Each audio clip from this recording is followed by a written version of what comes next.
Voici le premier texte de cette dernière séquence de l'année, cette dernière séquence de votre collège en réalité, qui porte sur épidémie et littérature. J'ai voulu prendre un thème d'actualité pour vous montrer combien les œuvres littéraires, même si elles datent de plusieurs décennies, voire de plusieurs siècles, résonnent toujours comme pouvant être actuelles, comme pouvant être éclairées sur le réel et sur l'actualité. Parmi ces œuvres qui traitent de l'épidémie, j'ai choisi de vous proposer un extrait du Hussard sur le toit de Jean Giono. C'est un de ses romans les plus connus. La Provence, dans ce roman, a été frappée par une épidémie de choléra extrêmement violente, le choléra étant un virus mortel très contagieux.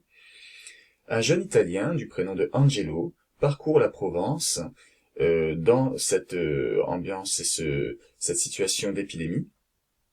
Il va rencontrer une jeune femme qui va faire route avec lui, mais ils vont être arrêtés par l'armée car les soldats ont été déployés par l'État pour empêcher les gens de circuler et de propager le virus.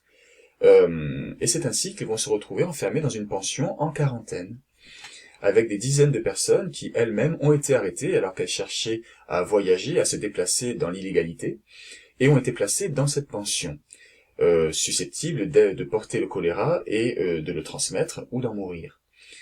Alors je vais vous proposer de faire l'étude de ce texte à la façon dont je vous ai proposé de traiter l'extrait de l'École des femmes de Molière dans la séquence précédente, donc sous la forme d'une explication linéaire. Non plus une lecture analytique, comme on l'a fait durant l'année, où il s'agit de chercher les principaux aspects du texte et de rechercher dans le texte les différents passages, les différents éléments que cela évoque, en les rassemblant avec des axes d'étude.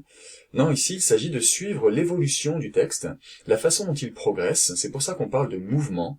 Il s'agit donc de distinguer plusieurs étapes, 2 ou 3 étapes, voire plus, dans le texte qui vous est proposé, et de réfléchir à la question que cela soulève. Alors, je vais vous proposer de lire ce texte attentivement.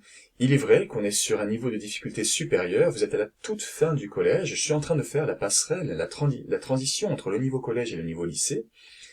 Donc c'est vrai que, ma foi, sur le plan du lexique, par exemple, comme l'indique le nombre des notes en bas de page, on est sur un niveau de difficulté un peu supérieur, mais rassurez-vous, je vous garantis que vous avez les compétences et les connaissances nécessaires et suffisantes pour faire ce travail. Alors donc, explication linéaire, je vais vous proposer de prendre une feuille, de noter en rouge ce titre, explication linéaire séquence numéro 9, titre du roman, nom de l'auteur et année de parution, Le Hussard sur le toit, Jean Giono, 1951. Et donc, je ne vais pas vous lâcher comme ça, seul, face au texte. Naturellement, ce serait un petit peu ambitieux, un petit peu vraiment difficile, plutôt. Donc, je vous propose la question qu'en principe, on détermine à la fin de l'étude. Là, je vous la donne au démarrage. La question que je vous propose de traiter dans ce texte est la suivante. En quoi peut-on dire que l'auteur porte un regard critique sur les comportements sociaux dans ce texte ?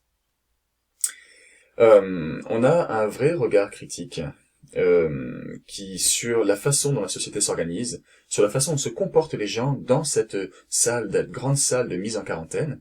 À vous de réfléchir à la façon dont le texte est découpé, dont le texte progresse.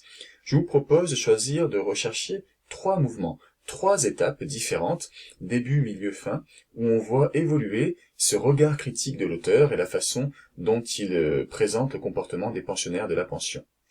Réalisez donc cela, cherchez ces 3 mouvements, et ensuite regardez la vidéo, je vous propose des pistes de réflexion.